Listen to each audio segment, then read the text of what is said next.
미국의 유명한 문학인 중에 맥스 루케이로라고 하는 사람이 있습니다. 아마 이분의 책이 몇 권 한국에 번역된 걸로 알고 있는데, 그가 쓴 책 가운데 젠틀 썬더라고 하는 책이 하나 있어요. 이 책은 번역이 안 된 것 같더라고요.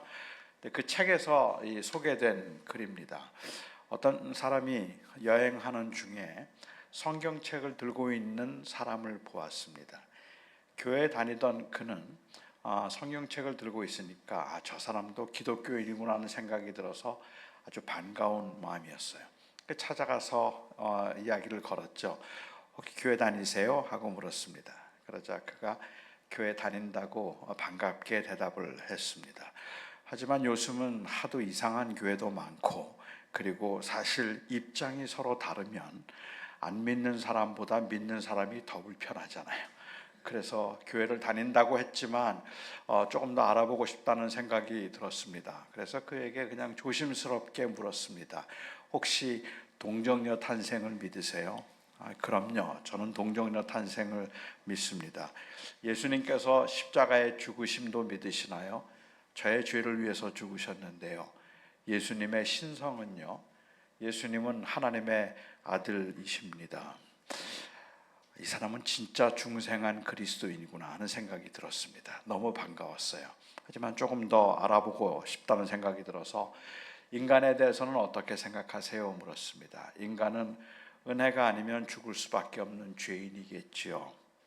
은혜란 무엇인가요? 은혜는 사람이 할 수 없는 것을 하나님께서 대신 해주신 사랑이 아니겠습니까?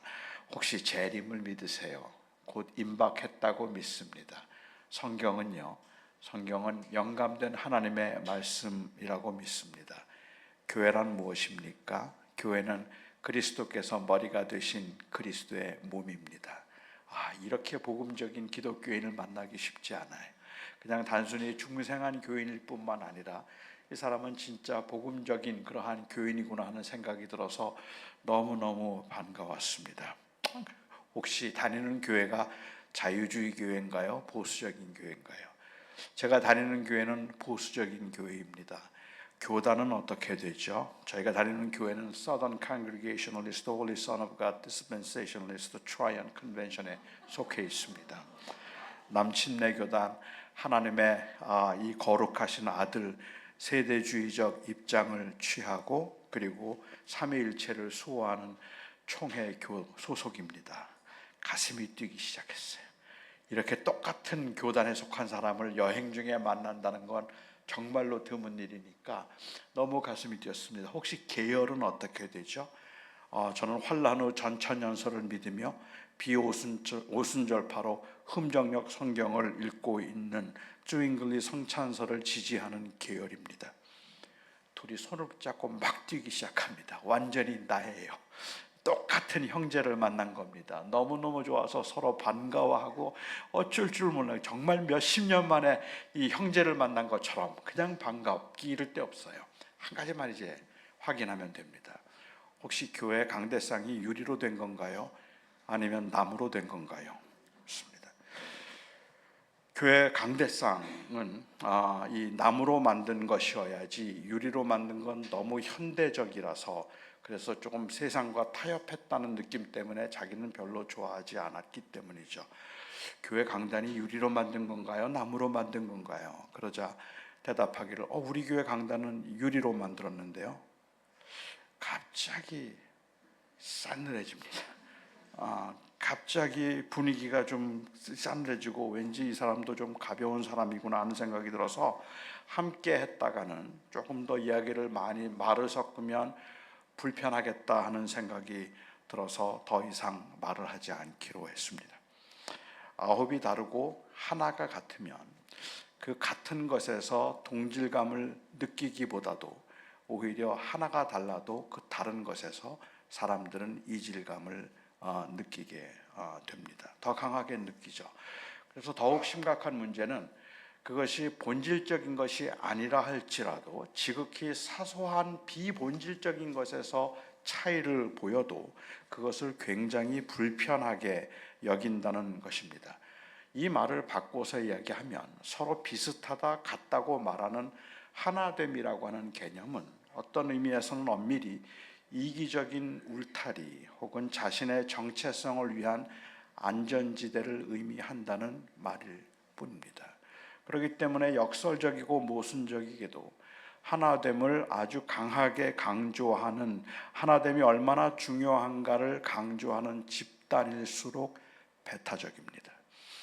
그 하나됨이라는 것은 나의 울타리를 만든다는 것을 의미하기 때문에 하나 되자고 말하는 사람들, 하나 되어야 한다고 말하는 사람들이 오히려 훨씬 더 배타적인 경우들이 많다는 거죠.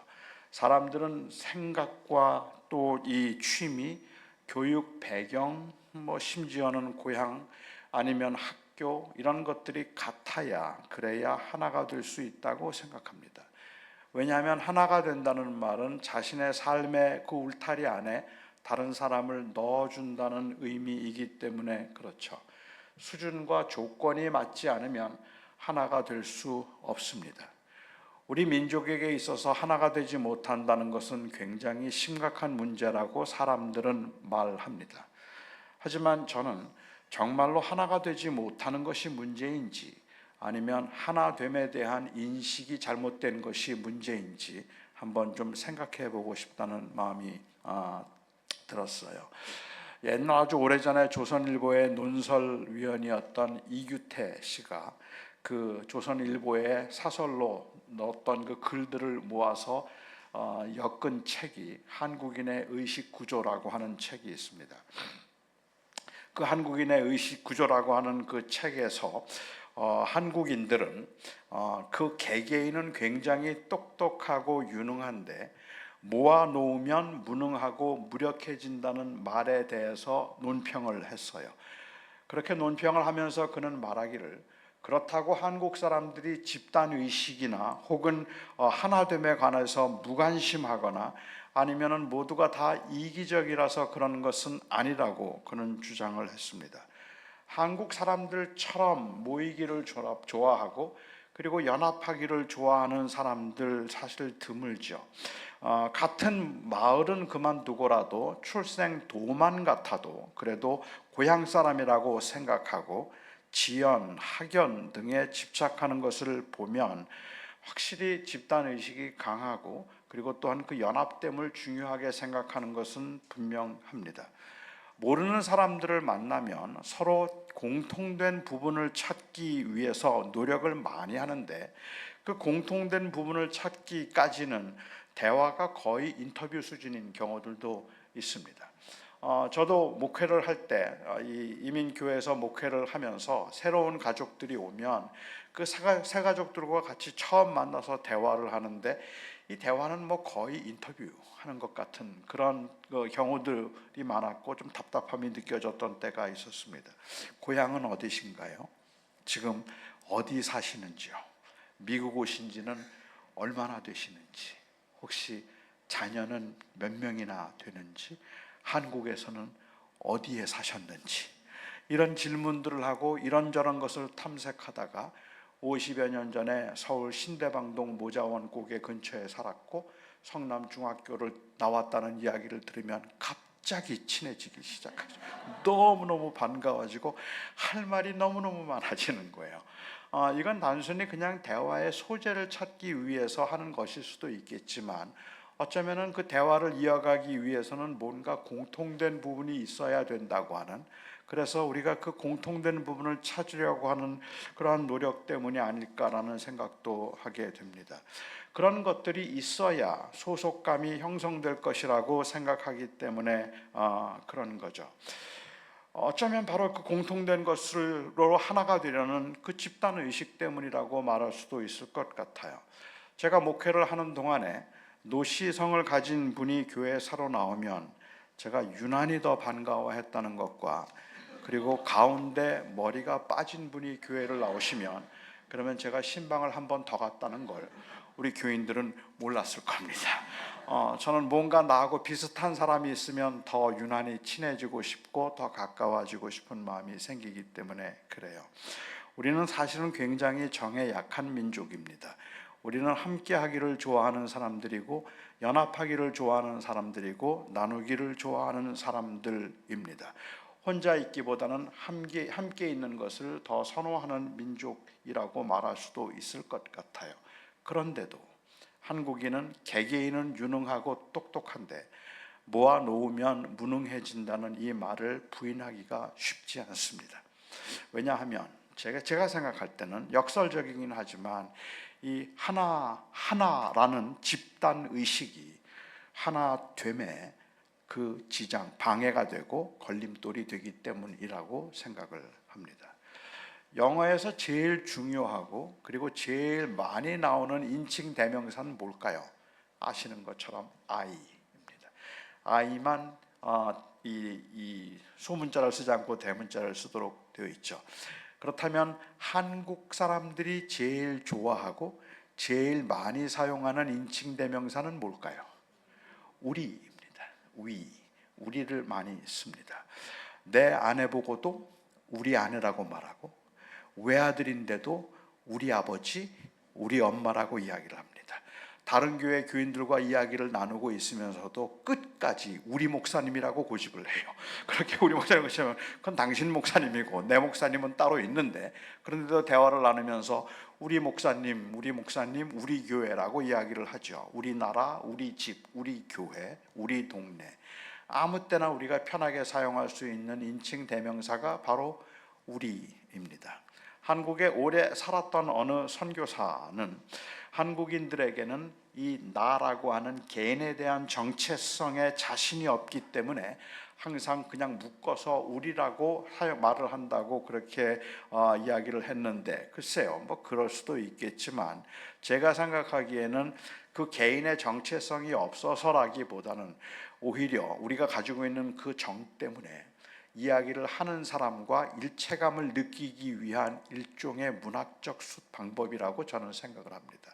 그러니까는 우리라고 말을 할 때 그냥 내 이야기를 하고 있음에도 우리 아내, 우리 교회, 우리 학교, 우리 나라라고 그렇게 이야기를 하는 것은, 이것은 그 두 사람을 의미하고 있는 그러한 그 1인칭 복수 대명사로서 이것을 사용하고 있는 것이 아니라 그냥 말하는 사람과 일체감을 느끼기 위해서 같은 공간 안에서 지금 우리가 같은 이야기를 하고 있다는 것을 표현하기 위한 일종의 문학적 기법이 아닐까라는 그러한 생각을 하게 됩니다.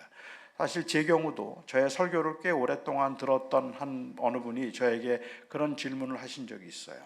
목사님은 왜 설교를 하면서 계속해서 우리라고 말을 합니까? 라는 이야기를 해요.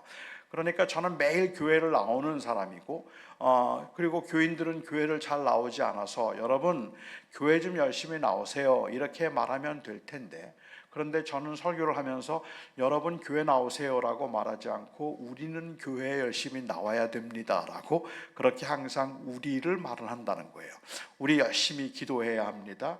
우리도 열심히 해야 합니다라고 이야기를 해서 저는 지금 설교를 하고 있는데도 불구하고 계속해서 우리라는 그 1인칭 대명사를 왜 자꾸 쓰느냐라는 그 질문인데, 저는 그때도 생각해 볼 때 아마도 저는 그렇게 우리라는 말을 계속해서 설교 중에 선호해서 쓰는 이유가 있다면, 저는 설교하고 있는 제가 설교를 듣고 있는 여러분들과 일체감을 만들기 위해서 우린 지금 같은 공간에 있지 않습니까? 그리고 같은 곳을 바라보고 있지 않습니까? 라는 이것을 표현하기 위한 수단일 뿐이지, 이걸 아주 정확하고 칼같이 1인칭이냐 2인칭이냐를 나눠서 쓴다든지 아니면은 그 개인에 대한 정체성이 있는가 없는가의 문제가 아니겠다는 생각이 듭니다. 따라서 우리 한국인들에게 우리라는 단어는 굉장히 정감 있고 중요한 단어입니다. 이것은 그냥 단순히 1인칭 복수 대명사가 아닙니다. 훨씬 더 친근한 단어이죠. 가령 청년들이 모여서 식사를 하고 난 다음에 자, 오늘은 누가 설거지를 할까 물었어요. 그러자 청년 한 자매와 형제가 우리가 할게요 라고 이야기를 하면 그냥 한 남자와 한 여자 두 명이 설거지를 한다는 뜻으로 우리는 그렇게 쉽게 받아들여지지가 않아요. 우리? 둘이 언제부터 우리야? 우리는 그 둘이 왜 우리여야 하는지, 왜 더 친밀하고 더 친근한지 그것을 자꾸 따져보려고 하는 그런 성향도 우리에게 있으면 그 우리가 갖는 친근함 때문이 아닐까 하는 생각이 들기는 합니다. 하나됨이라고 하는 것을 그런 의미에서 자꾸 그렇게 모여지는 것만을 강조하다 보니까 하나됨을 말하고 있는데 그 안에 오히려 제가 보기에는 아쉽게도 그러한 경쟁과 또는 그 이 다툼이 더 많아지는 경우들이 있지 않을까 생각을 합니다. 하나됨은 비슷한 사람끼리 같이 모이는 것이 아닙니다. 하나됨이라는 것은 오히려 서로 다른 사람들이 서로의 다름을 용납해 주는 것이고 인정하는 것이고 다른 것을 감싸 안아서 서로를 채워주려고 하는 것이 하나됨이지, 우리 안에 안전지대를 지키려고 하는 것이 하나됨을 의미하지는 않습니다. 예를 들어서 어느 교회가 우리 예수님 교회도 순모임이 있나요? 순모임을 굉장히 중요하게 생각한다고 한번 가정해 볼까요? 그 순모임의 순회원들이 함께 서로 모여서 이제 같이 교제를 하는데 우리 순이 하나가 되게 해주소서라고 그렇게 말을 한다면 여러분들에게는 어떤 이미지가 떠오르십니까? 제일 먼저 떠오르는 것은 그 순에 속한 식구들끼리 서로 똘똘 뭉쳐서 으쌰으쌰 하는 모습이 하나 된 모습이라고 생각할 겁니다. 순이 한번 모이면 헤어지기를 싫어할 정도예요. 너무너무 가깝고 친해서 한번 모이면 점심 먹고 저녁까지 먹고 헤어질 정도로, 그렇게 헤어지면서도 또 아쉬워서 다음 이 주일까지 기다리는 게 너무 아쉬워서 주중에 한 번 더 만나자 하고 또 만날 수 있을 만큼 그렇게 친근하고 그렇게 서로 하나가 돼서 서로 좋아하고 함께 있는 시간을 즐긴다면 그 교회 틀림없이 부흥합니다. 순들이 그렇게 해서 한다면 틀림없이 부흥하죠. 그러니까 우리는 그냥 순이 하나가 되자고 말하면 서로 사이좋게 지내자는 말로 이해를 하기가 쉽습니다.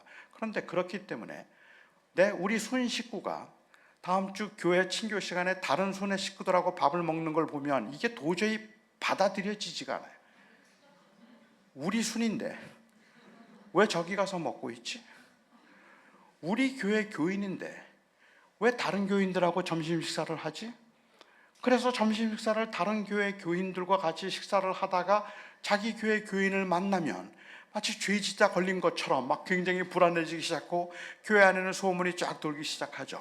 아무개가 지금 어느 교회 교인들하고 만나더라, 어느 교회 목사님하고 밥을 한번 먹더라, 그 교회 갈라 그러는 거 아니야? 그 치사하게 정말 그런 어떤 내 가족이, 내 식구가, 그리고 내 순에 속한 사람이, 내 교인이 다른 교인들, 다른 순 식구들하고 같이 교제를 하고 있는 것만 봐도 배신감이 느껴질 정도. 그러면 안 되는 거라고 생각을 하는 거죠. 왜 그렇게 생각을 할까? 이것은 어쩌면 하나됨이라는 말을 바로 그렇게 집단으로 함께 모여져 있는 의식으로 생각을 하기 때문에 그럴 것 같은데, 예수님께서 말씀하셨던 하나됨이란 과연 어떤 것일까 한번 생각해 보고 싶습니다. 오늘 본문에서 주님께서는 아주 재미있는 기도를 하셨습니다. 내게 주신 아버지의 이름으로 저희를 보존하사 우리와 같이 저희도 하나가 되게 하옵소서라고 그렇게 기도를 하셨어요. 그러면 주님께서 원하셨던 그 기도의 내용은 과연 무엇일까요?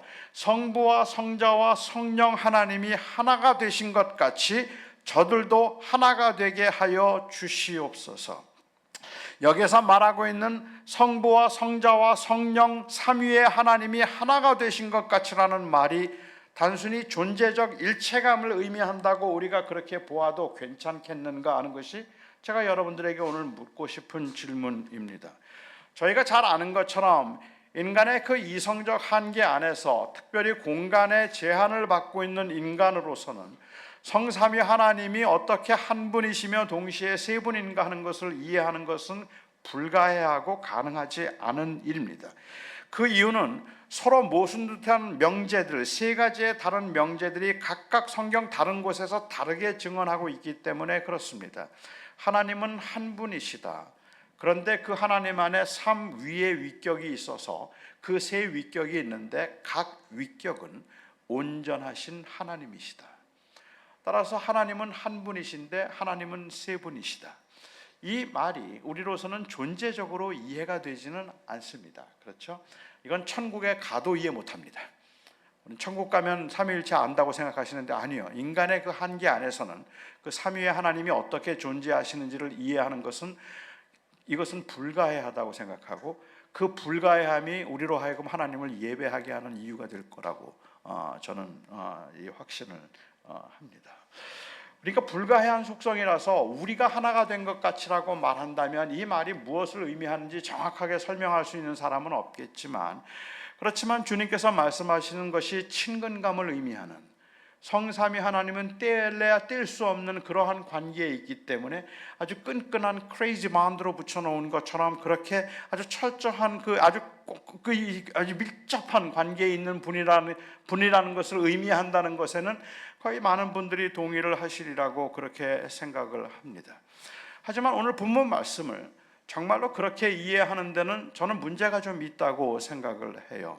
적어도 그리스도의 구속적인 맥락에서 우리가 살펴볼 때, 다시 말하면 그 구속적 성취를 위해서 성령 하나님께서 계획하신 일을, 성부 하나님께서 계획하신 일을 성자 하나님께서 성취하셨고, 성자 하나님께서 성취하신 일을 성령 하나님께서 우리에게 적용시킴으로 우리의 구원을 완성하시기 위한 하나님의 그 구속사적 언약이 그 안에 있어서 세 분이 한 분이 되었다는 이 사실을 우리가 이야기를 한다면, 만약에 그 관점에서 생각해 본다면 이해가 되지만, 그냥 존재론적인 관점에서 생각을 해볼 때는 성자 하나님께서 성령 하나님을 떠나서, 존재적으로 공간적으로 말입니다, 떠나서 우리 인간과 하나가 되기 위해서 이 땅에 오셨다는 그 이야기는 엄밀한 의미에서는 존재적으로 삼위의 일체성을 깨뜨리는 겁니다.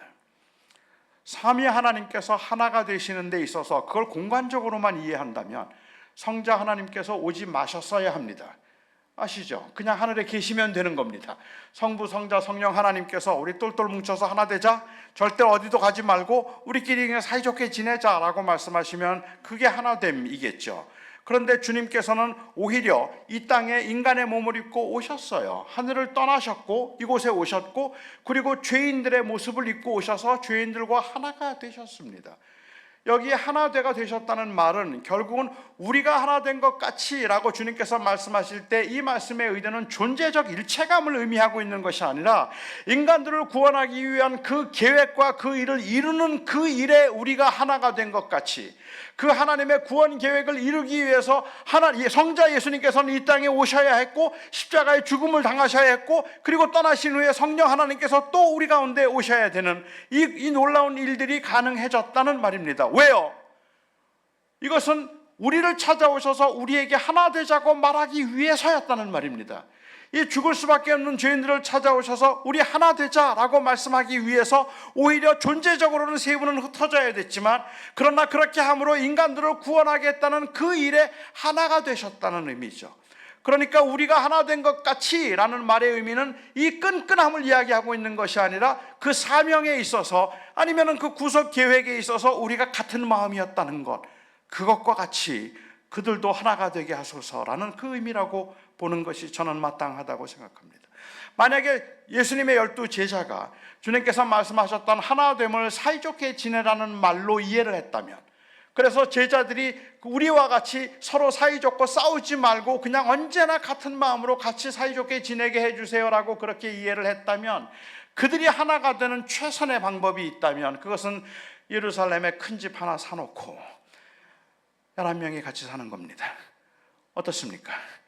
같이 11명이 같이 살면서 다른 사람들 들어오지 못하게 하죠. 아니, 들어온다고 할지라도 그 11명이 경험했던 경험, 예수님과 함께 살았고 함께 먹었고 함께 3년 동안을 같이 지내면서 가졌던 그 추억과 그 경험은 누구도 공유할 수 없는 거잖아요. 그러니까는 11명이 서로 이야기할 수 있는 거죠. 이건 우리만 아는 거야, 알지? 이건 우리만 경험한 거야. 저 사람들 같이 들어와서 같이 밥 먹고 같이 교제하고 같이 교회를 이루고 있지만, 그렇지만 알잖아, 그들은 우리하고 달라. 우리는 예수님과 3년 동안 같이 있었던 거잖아. 이러한 어떻게 보면 차별성을 더 강조할 수밖에 없는 거죠. 교회 안에도 종종 그렇지 않습니까?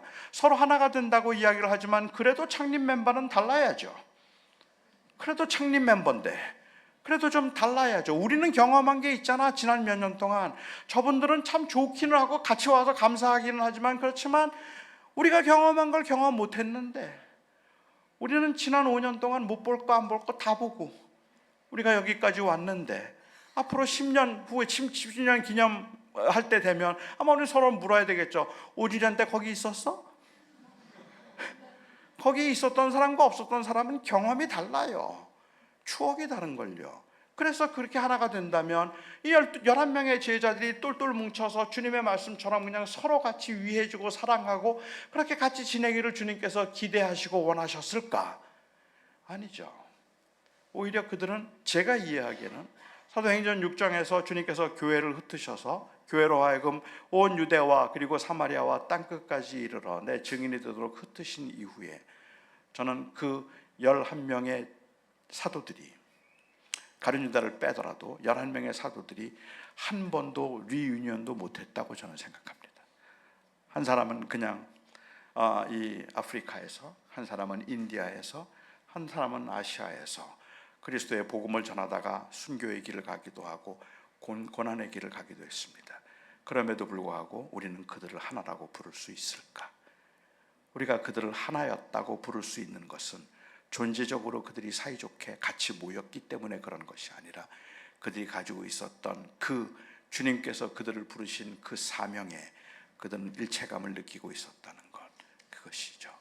주님께서 우리 교회가 하나가 되게 하소서, 저들이 하나가 되게 하소서라고 말씀하실 때 이 말에 그 하나됨이라는 것은 따라서 사이좋게 지내게 하소서라는 그러한 의미가 아니라 바로 우리가 하나가 되어서 이들을 구원한 것처럼 그들이 하나가 되어서 그 영혼을 구원하는 그 일에 아프고 힘든 사람들과 어려운 사람들을 찾아가고 그들에게 그리스도의 사랑을 전하고 드러내는 그 일에 저들이 하나가 되게 하소서 한 그 의미였다고 보아야 한다고 저는 생각을 합니다. 11절에 주님께서 하신 기도를 다시 한번 보시기 바랍니다. 나는 세상에 있지 아니하오나 저희는 세상에 있고 나는 아버지께로 가옵나니 거룩하신 아버지여 내게 주신 이름으로 저희를 보전하사 우리와 같이 저희가 하나가 되게 하옵소서. 주님께서 여기에 하나가 되게 하옵소서라고 기도를 할 때 그때 주님이 하셨던 그 기도의 근거는 나는 더 이상 세상에 있지 않고 떠나가지만 그들은 세상에 있사오니 라고 이야기를 합니다. 그들이 세상에서 살아야 한다는 것을 강조하고 있습니다. 그들이 왜 세상에 살아야 하죠?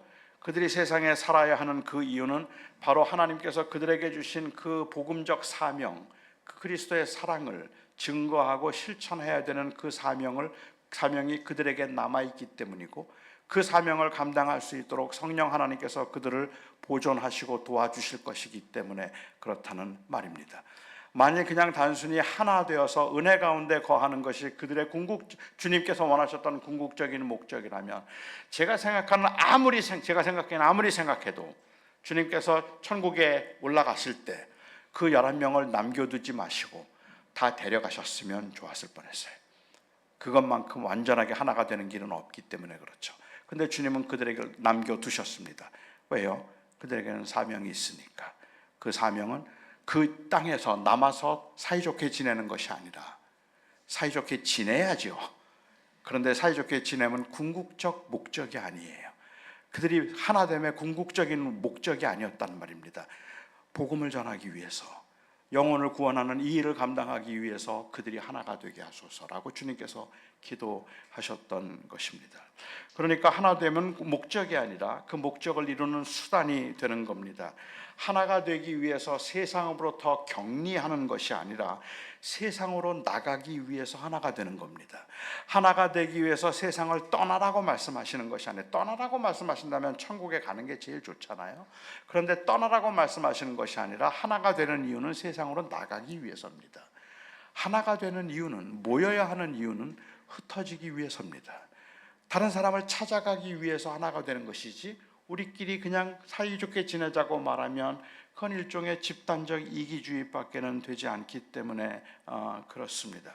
구역이 하나가 되고 순이 하나가 되고 교회가 하나가 된다면 그것은 그 하나됨을 통하여서 안전지대를 만들기 위한 것이 아니라 안전지대를 뛰어넘어서 이웃을 찾아가도록 하기 위한 그 목적에서 우리가 하나가 되게 하소서라는 그 기도를 하는 것이 마땅하다는 말입니다.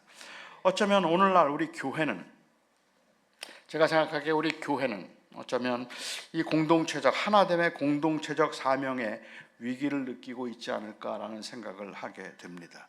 왜냐하면 그 이유는 교회의 하나됨이 이기적 집단주의로 이해되었기 때문에 그렇습니다. 어쩌면 이 세상에서 우리는 교회가 하나됨을 강조하고 있지만 그 하나됨이 진정으로 정말로 다른 사람들에 대한 배려와 사랑 때문에 그런 것이 아니라 교회 공동체를 성장시키고 키우기 위한 하나의 수단으로 하나됨을 말하고 있어서 하나되자고 말하지만 그 하나됨은 지극히 이기적이고 그리고 지극히 개인주의적이라는 것을 세상 사람들이 눈치를 챈 겁니다. 그리고 이제는 그 하나됨이라는 말을 별로 좋아하지도 믿지도 않는 거죠. 너희들끼리 잘해 라고 이야기를 할 만큼 그 하나됨이 집단적 이기주의로밖에는 이해되지 않는 상황이 되어버렸다는 것입니다. 궁극적인 목적이라 하나됨을 궁극적인 목적으로 말하지는 않지만 그 하나됨을 통하여서 교회의 성장과 교회의 부흥을 꾀하고 있는 그 모습이 세상을 향해서 볼 때는 열려있는 모습이 아니라 닫혀있는 모습처럼 그렇게 보여진다는 것이 문제라는 말이죠. 주님께서는 이 말씀을 하시고 난 다음에 주님은 사실은 누가복음에 보면 너희는 세상의 빛이라 라고 그렇게 말씀을 하시는데 이 말씀을 하시면서 사용하신 비유가 저는 굉장히 재미있었다고 생각을 합니다.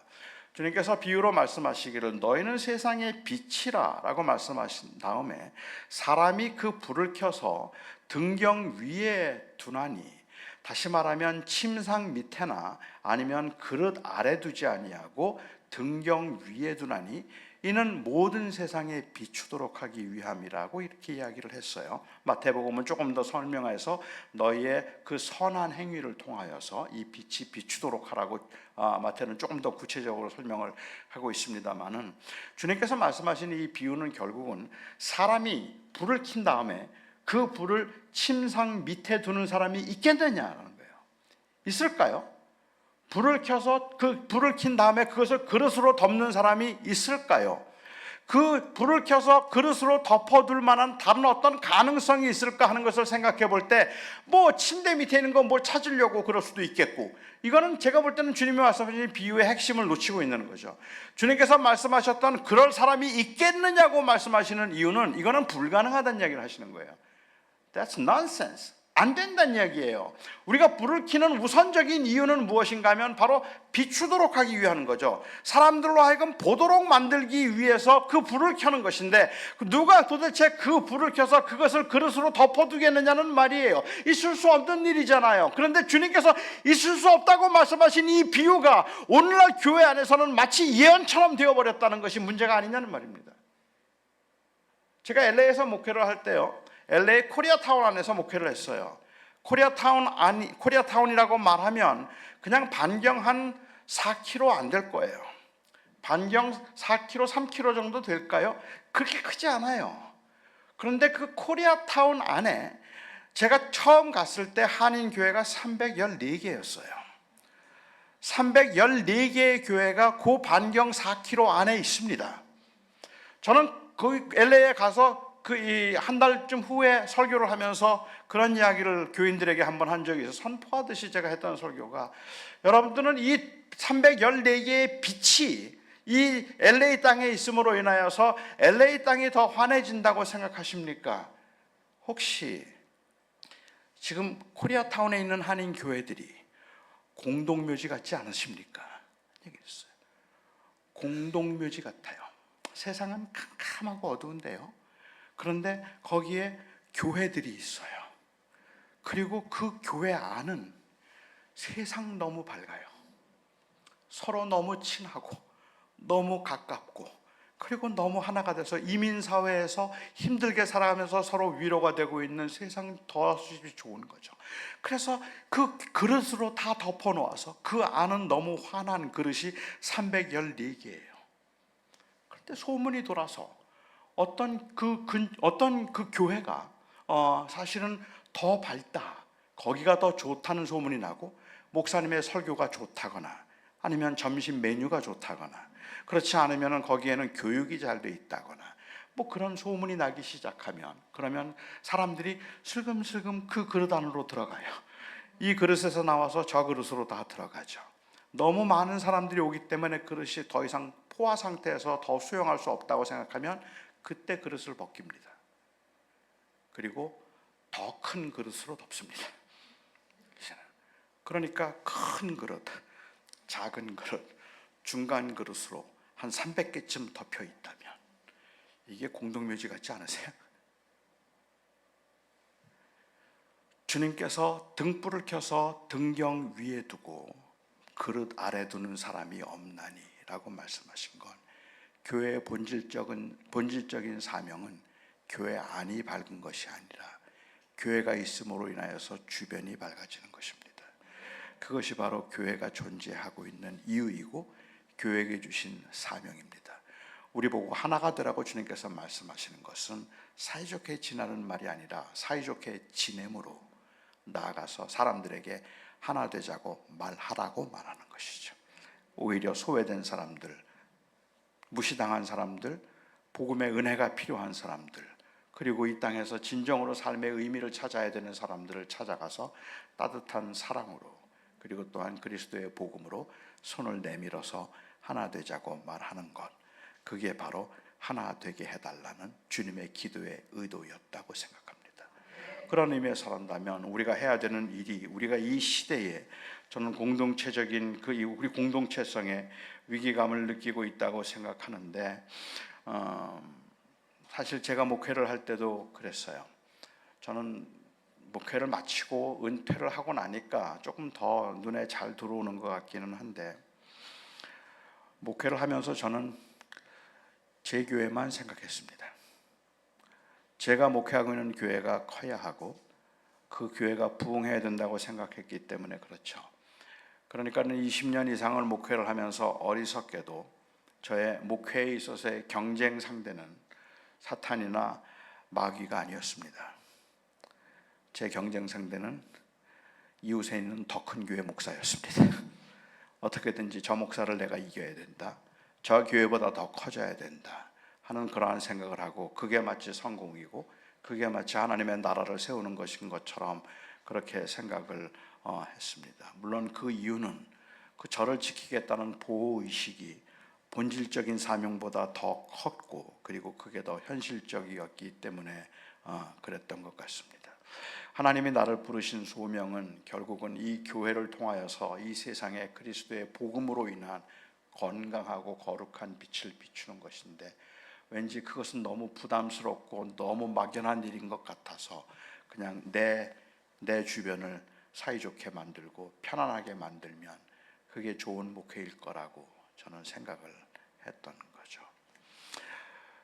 지금은 많이 후회가 되기는 하지만, 제가 목회를 한다면 또 안 그럴 수 있을까?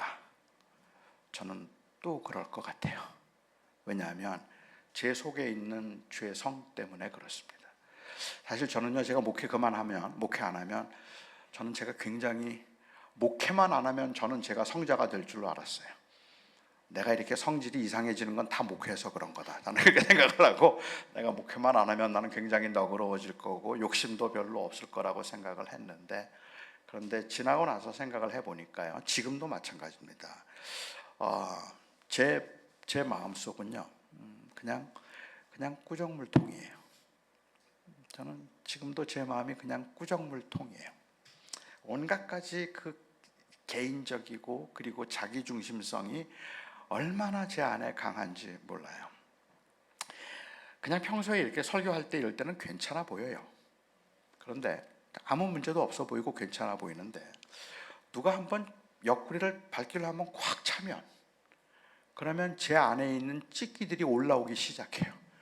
저는 제 안에 그런 분노가 있다는 것도 몰랐고, 제 안에 그렇게 비교의식이 강하다는 것도 몰랐고, 제 안에 그런 열등감과 우월감이 강하다는 것도 몰랐는데, 그런데 그게 올라와요. 내가 어째 아직도 이 정도밖에 안 되지? 기도하고 회개하고 걸러내고 막 울고 뭐 그렇게 하다 보면 제가 걸러내는 것보다 가라앉는 게 더 많아요. 그렇게 한참 가라앉고 나면 괜찮아졌다 생각을 하죠. 하지만 누가 한번 또 발길로 꽉 차면 그러면 또 솟아오릅니다. 우리 안을 어떻게 하면 정결하게 할 수 있을까? 어떻게 하면 제 안을 깨끗하게 할 수 있을까? 저는 이거는 현실적으로 가능한 문제가 아니라고 생각해요. 교회가 자기 중심성을 가지고 교회가 교회의 성장을 추구하게 되는 건, 그건 어쩌면 어쩔 수 없는 인간의 한계라고 생각해요. 그런데 저는 현대 교회가 가지고 있는 심각한 문제는 여전히 그런 자기 중심성이 있다는 것, 그게 아니라 그 자기 중심성과의 싸움을 포기했다는 것이 현대 교회의 문제라고 저는 생각해요. 그 자리가 우리가 무릎을 꿇을 자리인데, 그 자리는 그냥 합리화시킬 자리가 아니라, 하나님, 우리 교회 이러면 안 되는데 왜 이렇습니까? 제가 잘못했습니다라고 말해야 되는 자리인데, 그런데 오히려 안 되니까 그냥 누리자는, 아니면 어쩔 수 없으니까 그냥 체념해버린 상태, 그것이 어쩌면 오늘날 우리 교회가 가지고 있는 더 큰 문제라고 저는 생각을 하게 됩니다. 우리는 사실 하나됨은 굉장히 중요해서, 특별히 이 포스트 트루트 시대에, 그 극단적인 개인주의가 성행하고 있는 이 시대에 우리가 공동체의 중요성을 이야기해야 된다는 건 정말 필요하다고 생각합니다. 여러분, 모이셔야 합니다. 함께 모여야 합니다. 우리가 모이지 않고, 우리가 같이 교회를 이루지 않고 어디에서 인내를 배우겠어요? 어디에서 분노를 배우겠어요? 그 분노를 처리하는 법을 어디서 배우겠어요? 오늘날은 그냥 조금만 힘들어도 아이 다 귀찮아, 그냥 집에 혼자 있어서 예배해도 돼. 하나님과 나와의 그 개인적인 관계에 대한 중요성 필요하지만, 그것으로 인하여서 우리에게 주어진 그 수평적인 그 이 연합에 대해서 소홀히 여기고 그냥 숨으면 되는 거죠. 하지만 그건 너무 애석한 일이에요. 주님께서 말씀하시는 것처럼 우리는 모여야 합니다. 하나가 되어야 합니다. 예배를 소중하게 여기고 같이 모이고 같이 순모임도 해야 되고, 우리는 같이 계속해서 이 시간들을 가짐으로 인하여서 우리에게 필요한 것들이 그 안에서 또 공급받는 일들도 있어야 되는 거죠. 그냥 나 혼자만 잘 지내면 된다고 생각하는 것이 아니라, 아픈 사람들과도 같이 하고 힘든 사람들과도 같이 하고, 교회라는 공동체 안에 하나됨을 위하여서 서로 모이는 것, 일주일에 한 번이라도 교회 나와서 예배하는 건 굉장히 중요하고 아름다운 일입니다. 그런데 그렇게 모이는 궁극적인 목적은 나가기 위해서여야 합니다. 흩어지기 위해서여야 합니다. 우리끼리가 아니라, 우리가 이렇게 힘을 얻었으니 세상을 향해 갑시다, 이웃을 향해 갑시다 하는 그 마음이 우리 안에 있어야 한다는 말입니다. 저는 여기에 주님이 말씀하신 역설이 있다고 생각합니다. 하나됨은 밀어내는 것이 아니라 하나됨은 끌어안는 것입니다. 하나됨은 모이는 것이 아니라 흩어지기 위해서 모이는 곳입니다. 그것이 바로 하나됨입니다. 하나됨은 견고하게 울타리를 쌓아서 그 안에 있는 것을 지키려고 하는 것이 아니라, 오히려 그 울타리를 헐어서 안에 있는 것들이 밖으로 흘러나가게 만드는 것, 그게 바로 하나됨입니다. 하나됨은 스가랴가 본 환상처럼 여호와께서 친히 불로 둘러싼 성곽이 되심으로 성곽 없는 도시를 이루는 것, 그것이 바로 하나됨입니다. 여러분들은 하나가 되어야 합니다. 모이셔야 합니다. 같이 하셔야 합니다. 함께 하셔야 합니다. 하지만 그렇게 모일 때마다 또 확인해서 누군가를 찾아가고 누군가를 섬기기 위한 그 사명을 우리는 또한 놓치지 말아야 된다고 생각합니다. 하나됨은 공산당도 강조합니다. 하나됨은 히틀러도 강조합니다. 하나됨에 있어서 가장 모범을 보이고 있는 것, 가장 본이 되는 것은 역시 조폭입니다. 하나됨은 그만큼 안전하기 때문에 그렇습니다. 하지만 조폭들이나 공산당이 이해하는 것처럼 하나됨을 이해하다 보니까 오늘날 교회가 조폭같이 된 겁니다. 그래서 교회들이 하나됨을 이야기하고 있는데 거기에는 힘의 원리가 들어가고, 거기에는 자기 것을 지키겠다는 그러한 치열한 싸움이 있어서 하나가 아니고 내 것을 위협하는 사람들은 모두 다 쫓아내버려야 되는, 그래서 내 것을 지킴으로 하나됨을 강조하고 있는 그 모습들이 오늘날 우리가 교회에서 보는 모습이 아니겠는가 말입니다. 주님이 기도 중에 하나됨을 말씀하신 것은 친하게 지내는 것보다는 친함을 통해서라도 세상에 속하지 않아야 할, 그럼에도 세상에 있어야 할 사명과 밀접한 관계를 가지고 있습니다. 제가 몇 년 전에 임지연 교수가 쓴 희생자 의식 민족주의라는 책을 읽었는데, 그 책에서 그런 이야기를 해요. 본능적이든 만들어진 것이든 하나를 말하지만 결국 하나가 될 수 없게 만드는 집단적 이기주의에 관해서 언급한 바 있습니다. 오늘날 우리 한국 사회도 어쩌면 우리 교회도 하나됨을 말하고 있는데 하나 될 수 없는 그 집단적 이기주의가 하나됨을 말하는데 하나됨을 가로막고 있는지도 모르겠다고 저는 생각이 들었습니다. 우리 교회가 5주년을 맞이하면서 이렇게 잘 성장한 모습을 보니까 너무 감사하고 너무 좋습니다. 오후 예배인데 이렇게 여러분들이 참석해서 예배를 드리는 거 보고 이 교회는 하나 됐구나 하는 생각을 했습니다. 참 감사했어요. 그런데 우리끼리 이렇게 참 친합니다. 이제 그것은 너무 소중한 가치이지만 그것은 궁극적 목적은 아닙니다. 여러분들은 이제 나가셔야 할 겁니다. 이 교회 때문에 세상이 조금 더 밝아질 수 있기를 바라고, 이 교회 때문에 여러분의 주변이 조금 더 환해질 수 있으면 좋겠습니다. 그것을 위한 희생, 때로는 하나됨이라는 그 울타리를 헐어야 할 만큼 그 이웃과 다른 사람들에 대한 배려와 그리고 그들을 향한 그 마음이 결코 식지 않는 이 교회가 되기를 바랍니다. 그래서 앞으로 5년이 지나고 난 다음에 예수님 교회가 정말 많이 컸습니다. 10년 만에 몇천 명이 됐습니다라는 그 소식보다 예수님 교회가 있어서 주변이 밝았습니다. 그리고 많은 사람들에게, 꼭 이 동네 사람들만 아니더라도 많은 사람들의 삶의 현장에 빛이 있었습니다 라고 말할 수 있는 교회가 되기를